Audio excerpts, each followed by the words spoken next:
despite my best efforts, tough to record when you're sharing an apartment with someone on a weekend, especially a long weekend when there's a vacation time. Long story short, we've got a similar situation that we had in round 1 and 2. So 3 and 4 are going to be somewhat together, but obviously still separate. It'll still figure itself out, I think. Just note that I will be going to a bit more depth of what we have in store for us in the next week in the round 4 wrap up. This is more some of the themes that I noticed during the week in both the men's and women's tournaments. So let's get to it. Madness finally did live up to its name. I know the first 2 rounds went a bit more chalk than I think we expected, especially in the women's tournament more than the men's. But even the men's, the number of actual upsets we had still kicking were quite small. This does tend to happen, I think, a little bit when you've got that separation on the men's side. There was definitely kind of the top 30 this year teams and then some teams that were kind of floating. Unfortunately, we didn't get a lot of mid-major push in this particular year beyond the first round. But now we started to see a big swing, and it happened right away on Thursday. Anyone who had UNC or Arizona, that was most of the people we had in that side of the bracket. You were crushed and devastated, especially the people who had them as champions. That was one of our bigger ones. In fact, UNC was our second most popular champion that went down, so that affected a ton of people. Followed immediately by Houston, the other number 1 that dropped in the 3rd round. They were the 3rd most popular choice. So we're stuck with our first, which is still UConn, and we know they're still going strong. And then the other number 1 in Purdue, they were our 4th best, or 4th most popular. We look at other champions that went down in this Madness weekend, and literally right after you go to the top 4, I had mentioned before, teams like Arizona dropped, Creighton dropped a tough one to Tennessee, Marquette obviously didn't survive, ISU in a really hard battle against Illinois. I mentioned that was the men's matchup I was the most excited about. It did live up to some point. It didn't really come down to a lot of last minute heroics, but it was a solid game to watch. Little chunky at parts, but that can be expected sometimes with nerves. Long story short, they were gone too, and they were someone that more than one person definitely had as a champion, but were a relatively common Final Four pick. On the women's side, I think the biggest swing, and it was by far the biggest swing, so they were tied for the most popular Final Four pick, and that's Stanford. They were tied with South Carolina. The exact same number of people, unless I've messed it up, had them going through. They fell in a tough one. We had a fouling out situation again of Brinks. That was 2 games in a row, so that didn't suit very well. UCLA was actually our 3rd most common, or the most common champion, not a number 1 seed, I believe, and kind of below in terms of the popularity. A lot of people saw this matchup against LSU as pretty pivotal, so a lot of people did have them going through. It does also reflect, would have been a different matchup against Iowa, but we didn't even get to see it. Notre Dame's obviously another big one that fell. So we essentially had a unique situation where the 2 seeds were just the seed you didn't want to be. In fact, following in the first round, I believe, if I'm not mistaken, Tennessee being the only number 2 that actually clearly came out on the men's side as a 2 that survived. Because if you look at the women's bracket, literally all of the matchups were 1 versus 3 in our Elite 8 kind of square down to see who gets to the Final Four. On the guys' side, like I said, Arizona had fallen in the first round. We know Marquette did make it, and Sweet 16 was about as sweet as it got for them as NC State, which is a team I'm sure we'll be revisiting in a little bit. They didn't quite make it as well. So 2, not the seed to be this year. 3, definitely the trend. And that really did have ripple effects into our particular pool, which I'll get to in a slightly different way later on. In terms of some of the themes I want to talk about this week, there's one in particular that I've split into 2. So let's see how we can figure this out. Now, showing your age, this is going to be a more women's dominant conversation, and I'll explain why when we get to the men's. I was going to talk about both because they do have similarities, but you'll see the difference in a minute. In terms of showing their age, this is what I think most people are excited about, aside from the people that tuned in, because now we knew after the first round, or after round 3, we were on to our storied matchup, the one that people wanted to see, the revisiting of last year's final, the Angel Reese versus Caitlin Clark. I'm going to have that in a little bit more detail when I do my round 4 wrap up, because obviously that's when that actually happened. But for people that enjoy basketball and especially enjoy women's basketball, you've probably been seeing a lot of similar threads. And that is this story got the time to marinate, right? We already know this is a repeat rivalry from last year. The beautiful thing about this particular tournament, not only is it getting more viewership, and that is something, again, we're going to talk about when I get to the round 4 wrap up, but we've got a lot of young teams on the women's side. Okay, you've got first team All-American, Hannah Hidalgo from Notre Dame, who did have a disappointing game. I was a little bit, I said I was really excited to see her match up, and she didn't have a phenomenal game. She is a freshman, though, and obviously we're still in a situation where most of the female athletes, if not, I think all of them, plan on staying, and we're actually going to get to a point where some of them who are seniors get a choice. Now, Caitlin Clark has declared that she will go to the WNBA. Angel Reese said she wanted to think about it. Same with Paige. They technically are seniors, but that COVID year is giving all people that opportunity for kind of an extra senior year if they want it. We'll see what they take. But if we look, some of the big teams, so I already mentioned Notre Dame. South Carolina is actually a unique case. If you didn't realize, they lost a huge chunk of their team. So even though they're undefeated, they are quite young. They lose 3 seniors next year. And we're going to assume that everyone comes back to the program. That is actually the point I want to bring up when I talk to the guys. But of the 3 seniors in South Carolina, only 2 of them actually play. So while they are pivotal people, they have a lot of returning characters.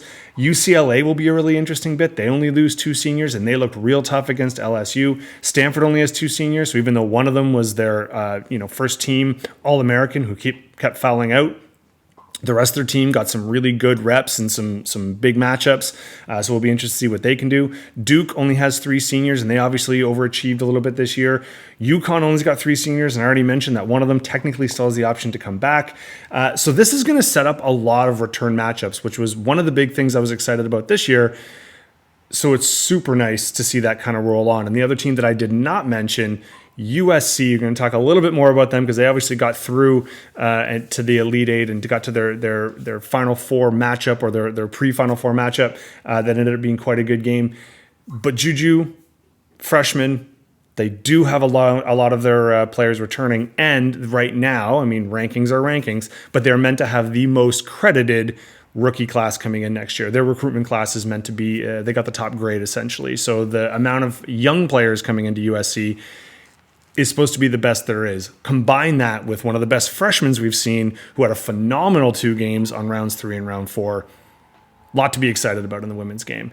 The men's game, I would love to say the same thing, but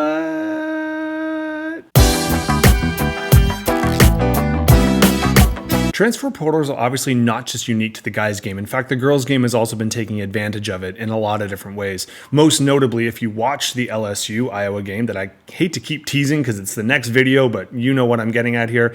Haley Van Lith, if you didn't know, she was a transfer, the biggest touted transfer coming into LSU this year. She played for Louisville for the past 3. In fact, her kind of claim to fame, if you are a TikTok person or if you watch a lot of viral threads, it was the handshake she had with a individual from Texas who essentially told her off, saying she wasn't an All-American even though she won, but the person who told her also wasn't an All-American, so I think that was an odd bit. I think she was trying to take a shot at her. She is known for playing a big chip on her shoulder as well.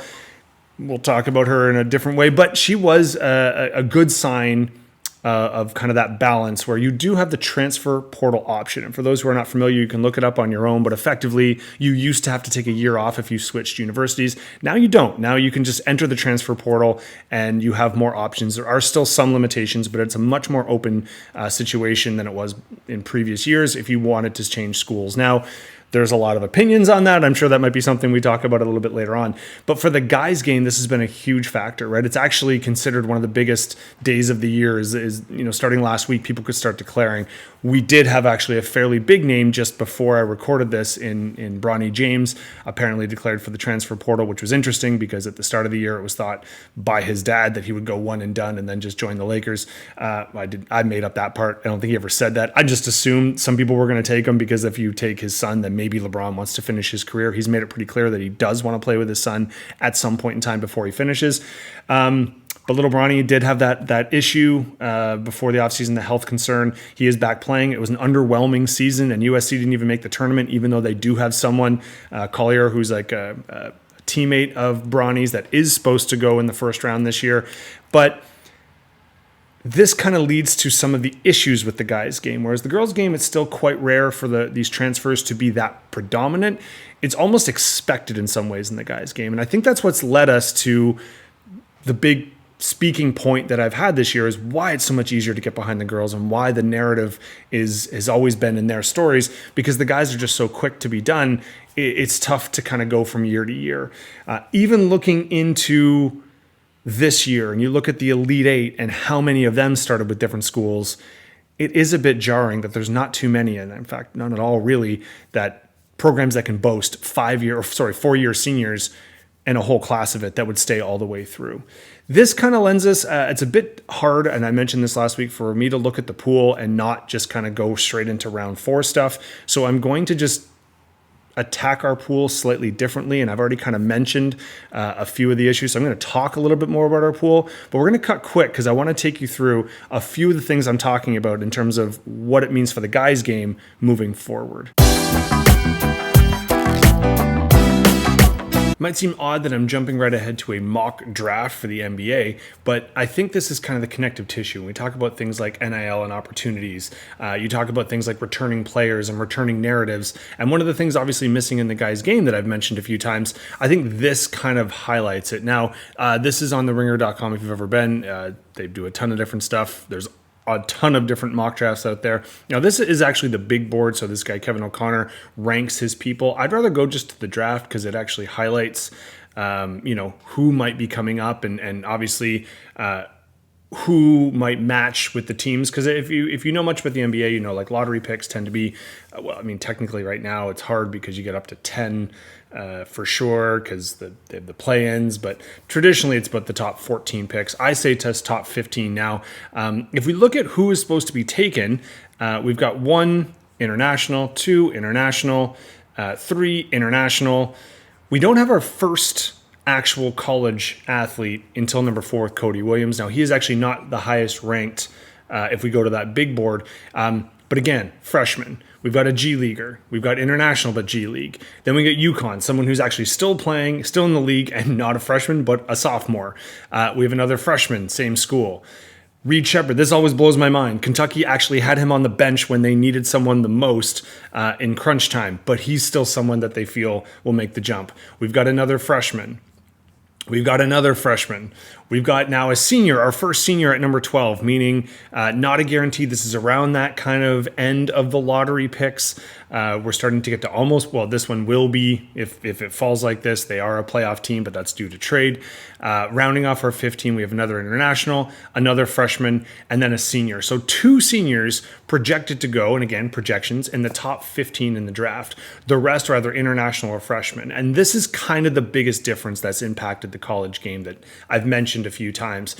It is harder to kind of gauge what people are going to be doing year by year. Throw in the transfer portal. Will people change teams? I saw that in the other graphic, which it had the 8 in the still kicking as of the Elite Eight and where all the programs came for. I believe Duke was the only one who didn't have a starter as a transfer, but that's because often they're freshmen and they can't transfer yet. Obviously, the one nice thing about transfers is at least they're not freshmen. They've been around for a little bit, but it's actually quite rare for someone to last in the same program. Zach Edey being a phenomenal example of this, someone who's lasted all the way through and not even projected to be top 10, despite the fact he's still kicking. Now, this can obviously change what tends to happen close to the NBA draft, and this is actually supposed to be one that most scouts are quite low on. There's not the Wemby like last year that everyone wanted to go first, so it'll be less predictable than normal. If Zach goes out, if Purdue wins the whole thing and he has a couple monster games, it wouldn't surprise me if he move up the board. That's the one advantage that college players have, is that recency bias, that we get to see them and everyone gets to see them a little bit closer to it. The other thing I looked up that I thought might be helpful for people that don't know as much about the NIL. So this is the top 100. We'll just go to like the top 10. This is all sports, genders open, NIL athletes, NCAA right now. Bronny James is projected. Now, these are all evaluations because they don't actually have to report how much they're getting. So some of it is based on their influence. Some of it might be it's kind of a per capita kind of thing, depends on how many followers you might have. Some there's set deals that they know of, or some are product-based incentives. So it's kind of a guess. So you do see different numbers. But the kind of irony I think that's crazy is the top two are Nepo babies here, right? We've got Bronny James and then Dion's kid. But we at least have, I believe he's the only male basketball player in the top 10. We have a gymnast, and then we have Caitlin Clark at number 4, another Nepo in Arch Manning. We got a cornerback, so obviously that's someone you can tell might have the followers to kind of get around. And then Angel Reese is at number 8. So in our top 10, we actually have 2 female athletes that are playing basketball right now. A third female athlete, I believe that's a gymnast. But this one in particular is more famous, I think, for some of the sport and the surrounding features around the sport. You can tell by her followers are quite prevalent, hence why she's going to make as much money. So this is one of the other considerations that athletes actually obviously have, is now they have this opportunity to make a little bit of money in a bit of a different way. And I think that's going to be interesting to see how that might influence the women's game as we kind of get closer. And I'm going to save some of my opinions about the next level into round 4 recap. So one thing, it's hard for me to jump to the league. I'm not going to go to our league page as much because that's, again, something for round 4 because I didn't catch it in enough time. But just to say that if we look at the current women's bracket. Now, this round is meant to just kind of be here. I'm going to talk about these final 4 games. I already mentioned the impact on our bracket, but just out of kind of curiosity, if you were interested in our Elite 8 kind of breakdown, in terms of conference by conference, we did have both SEC and Pac-10 in the women had 2, whereas then the Big 10, Big East, ACC, and Big 12 had 1 in particular. So I don't have to do this for the next round. We know kind of coming into the final 4, we've got kind of a mixed bag, right? We've got an ACC, an SEC, a Big 10, and a Big East. So all 4 are kind of split. In our pool, how this looked is we did have, and in the write-up, I go into a little bit of detail, Kevin Horst, Kelsey, and Tommy D. We're all tied up at the top spot heading into round 4. If you check right now, that has changed slightly, which I'll get to when I look at the recap in the next round. But they were on top, and they actually all had South Carolina as their champion. Now, one of them had a different winner of the game that I will talk a lot about in the next recap. So you see why he slid out of that top front. So leagues have already changed, but those 2, especially I think Kelsey and Kevin, are tied, and so that might come into play as we move into our last rounds. Now on the guys bracket, the breakdown for our Elite 8, it was actually a little bit more skewed on the ACC. There was 3 ACC teams, and we were guaranteed 1 because 2 were playing each other, 2 Big 10, 2 SEC, and a Big East. And then when we get into the final 4, it's again split, right? We had an ACC, a Big 10, a Big East, and a SEC, right? So, an ACC. What did I say? You get it. ACC, SEC. There we go. Big East, Big 10. So the Big 12 or the Pac-12 is left out in this particular one. So that'll be the last chance for a Pac-12 to ever make the Final 4 on the men's side because obviously that's all done now. For the guys' pool, Robert actually came back. You know, Robert's got a very eclectic bracket. Bonus points are his MO.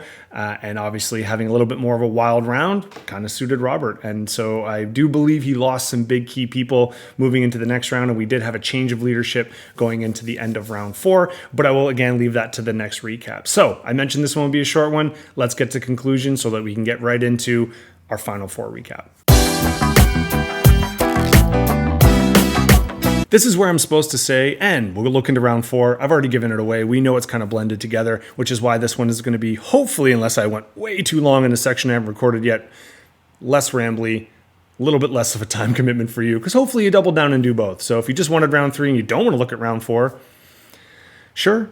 But if I were you and you want to know what's coming up next and a few of the narratives I led into, I'd just go ahead, give me a thumbs up on this one, leave a comment if you'd like. Let's go ahead and watch round 4 recap.